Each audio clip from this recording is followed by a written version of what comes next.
managed to grab the boss, Emily Fraser, for a quick chat. It's day 3, US Yep. Open. Let's start off how things are going. Pretty smooth, I think. Okay.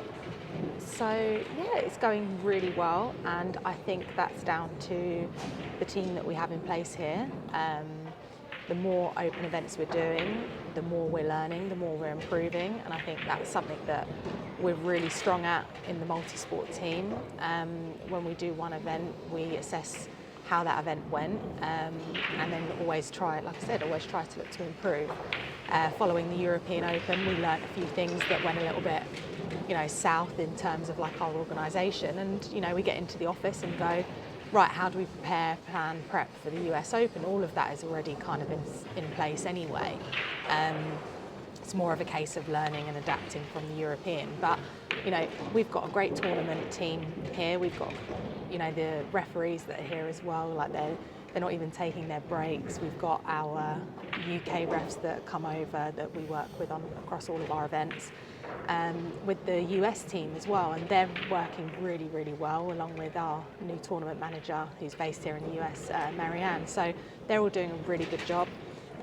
We were overrunning slightly on the schedule yesterday. I think it's because the table's playing a little bit tougher with the pockets. Yep. So we're Just over 4 inches. Yep. just over 4 inches. Okay. So yes, it was taking a little bit longer on our schedule. We opened up a few of our practice tables, and we can't be finishing at midnight. We have crew there working all through the night pretty much, and we've got the last 16 TV productions come into place. We've got so much to think about. So yeah, I'm really, really happy. I want to just touch base on the fact that over the years, Matchroom have had the Mosconi, the World Pool Masters and the World Cup Pool, obviously one table. Now you've been doing a few multi-table events, 4 or 5 in or something like that, let's say. How pleased are you the fact that it sells out in sort of less than 10 minutes? It's obviously so exciting, and I think we get the buzz off of going, okay, 256 players sells out in a matter of minutes. I also think that we need to reassess our open events and the entry into the events. So currently what we do, and it's kind of a little bit behind the scenes, we don't make a public statement on it, Yep. but our top 64 on the 9-ball world rankings get a priority window for the open events. So we don't just get 256 players that turn up. Yeah, because you want them in it, right? Yeah, of course. So we give them like a 48-hour window to sign up as a priority. Okay, so now everything is based on the rankings, everything's order of merit. So now, sort of sitting here and I'm like, okay, European Open just went on sale for next year, already sold that out, but we've got a few qualifiers held back, local qualifiers. Do we then go back to some qualifiers? Do we make half the field the top 128 players? I like the fact that anyone can play in these tournaments. I love that, and I think that's what makes us so unique. I noticed at this event, Yes. probably it has happened in previous events, but I think it was because Henrik Larsson played on the stream table against To Catch first round. We've had wheelchair players, lady players, maybe not as many as we've seen in previous events, but we still had 4.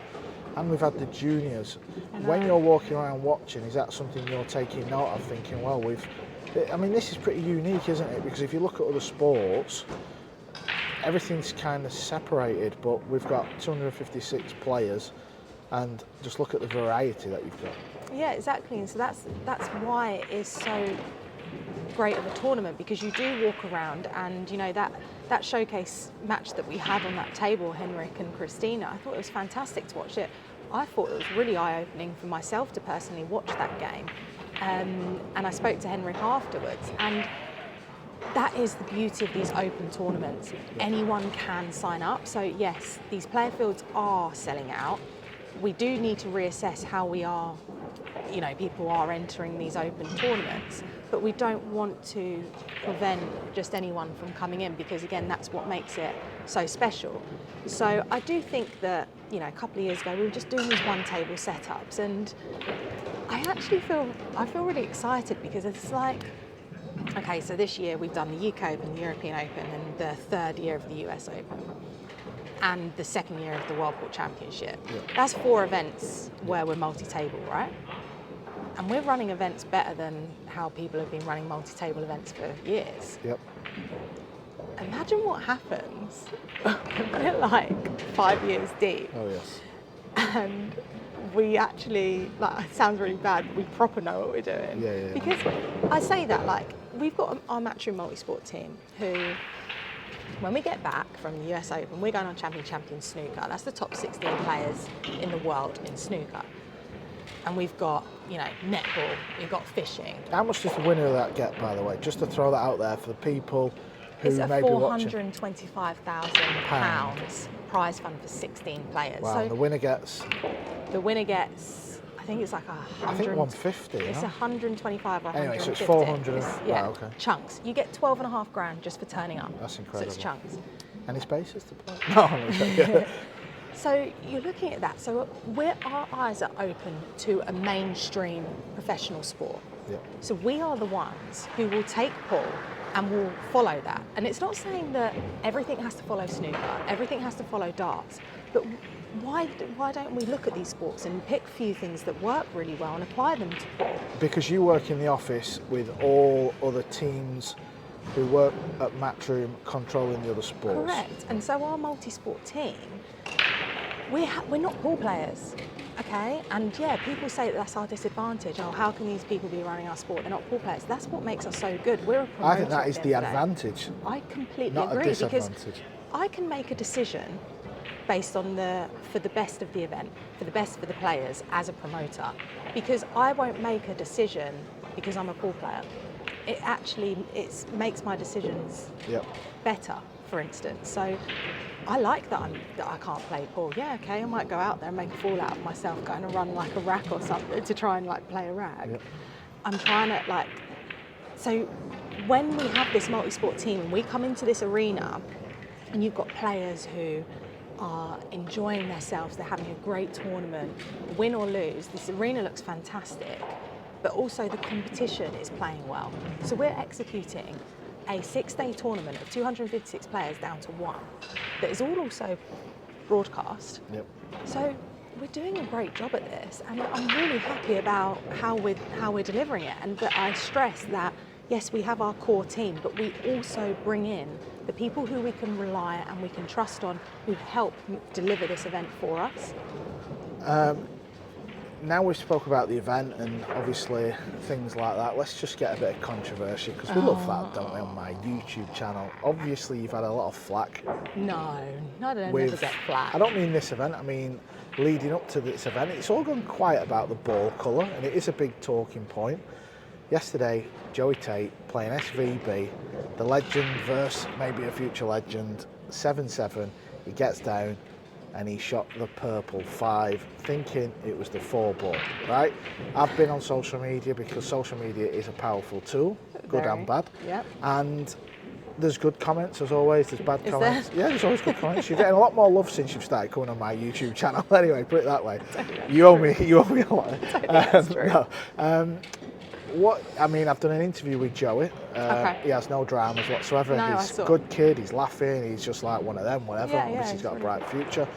What's your whole take on people in America who are still used to the 4 ball being purple?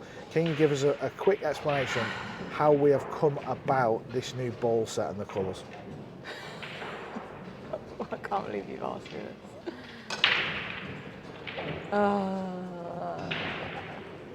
The thing is, I watched this yesterday and I was sat there at that table because I could hear on my talkback what the score was on Yeah. Shane's match, and with no disrespect to Joey at all, I kind of thought, okay, that's going to be Shane out there like a 9-0 sort of thing, or 9-1. I didn't really know much of Joey Tate. I'd seen his name in the schedule for the SVB Junior Open. Yeah.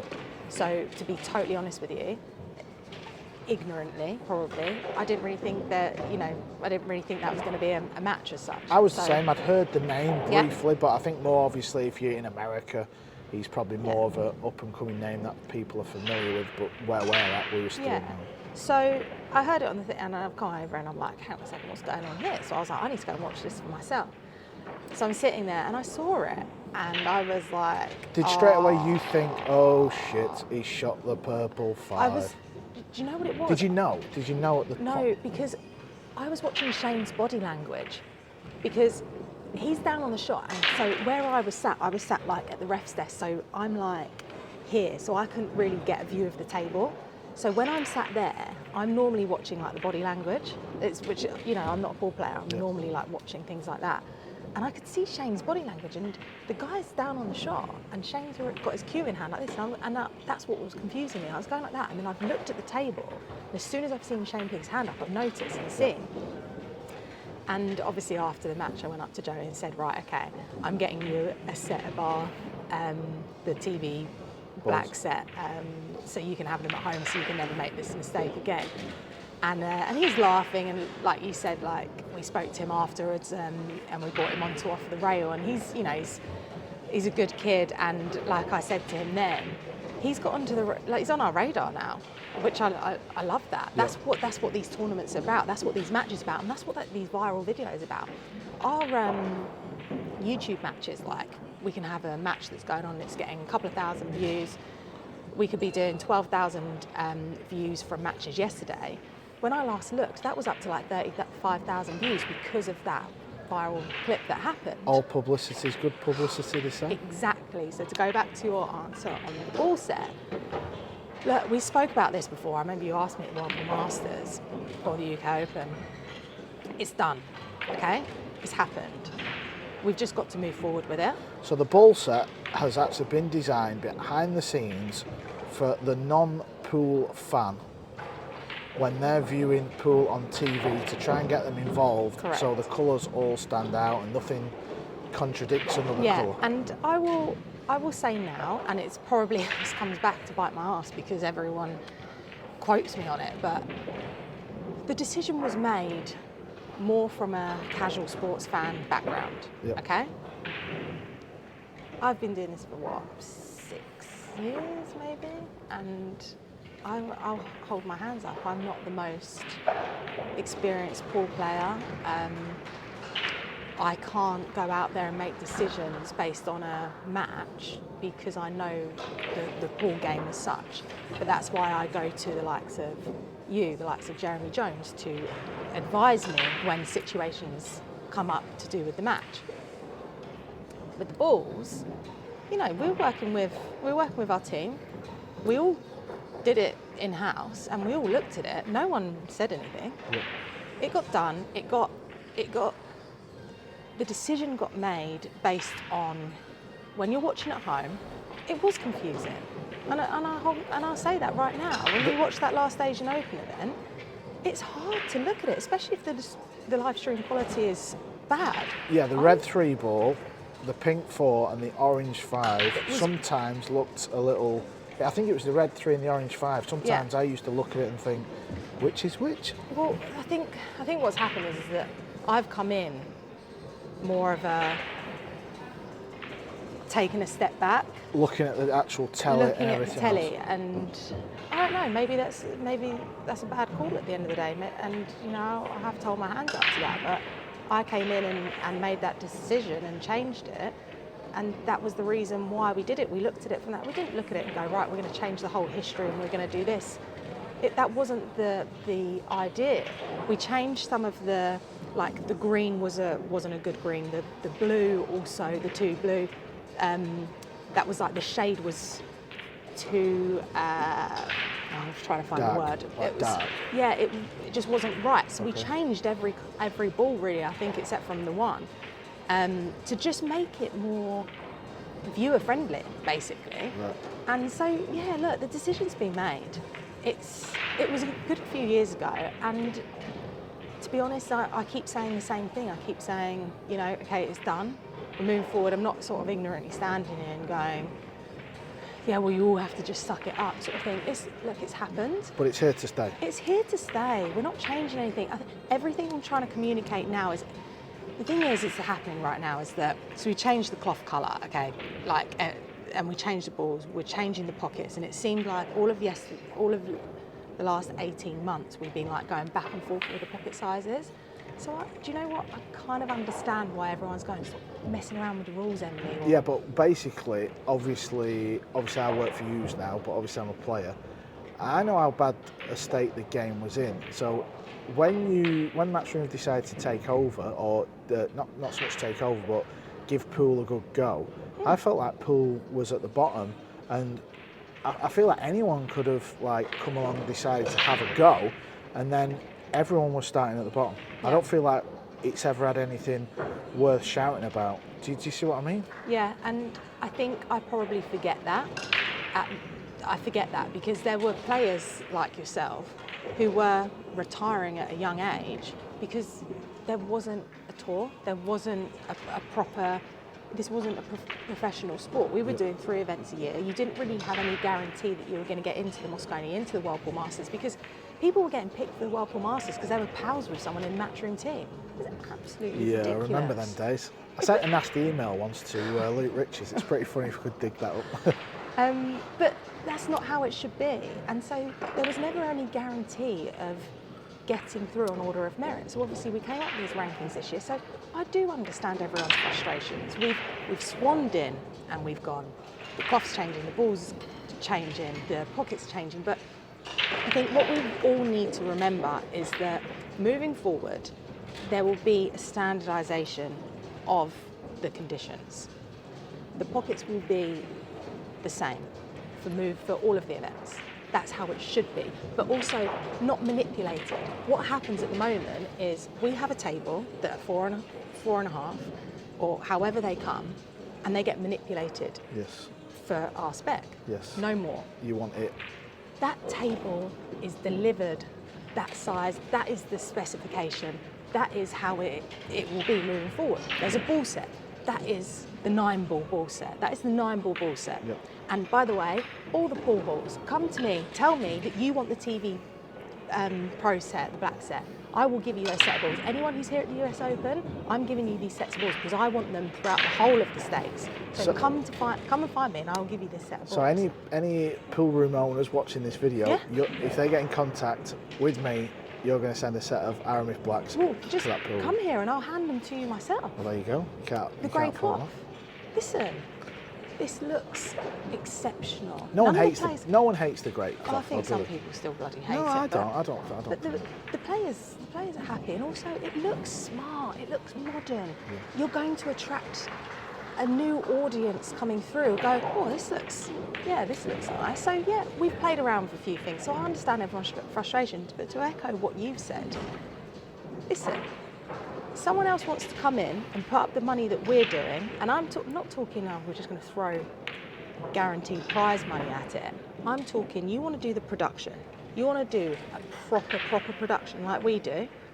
You want to create a proper ranking schedule. You want to work with all the other promoters. You want to bring everyone together.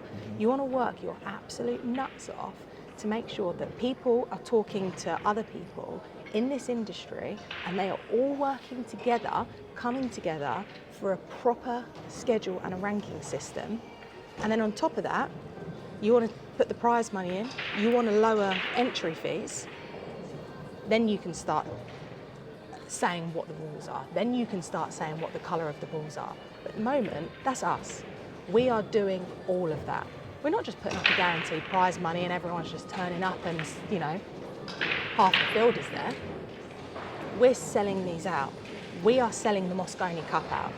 We are moving these tournaments to areas like Fulda, for instance, the European Open. The final's already sold out. Yep. Listen, online, you still get a lot of love. Matchroom get a lot of love. I see it. I get a lot of messages, more messages than I ever used to. There is a lot of love for Matchroom. You must see that, right? Or do you just see the negative? I think I've just probably, what's the word? I've just shut myself off to it because I just think that I can't take anything to heart anymore. So I try and shut myself off to it. As far as I'm concerned, I've got the best team around me, and we all support one another. We all have each other's back, and that's the core team, and that's our extended team. Trust those people. And as long as those people, the moment anyone like that turns around to me and says, Emily, no, I don't know if that's the right thing, or we all consult on these things. This is a team. So as far as I'm concerned, we're putting this work in. We are working our absolute nuts off to deliver a professional standard event for these players. It is our responsibility to deliver this for the players. It's our responsibility to create a professional tour for them.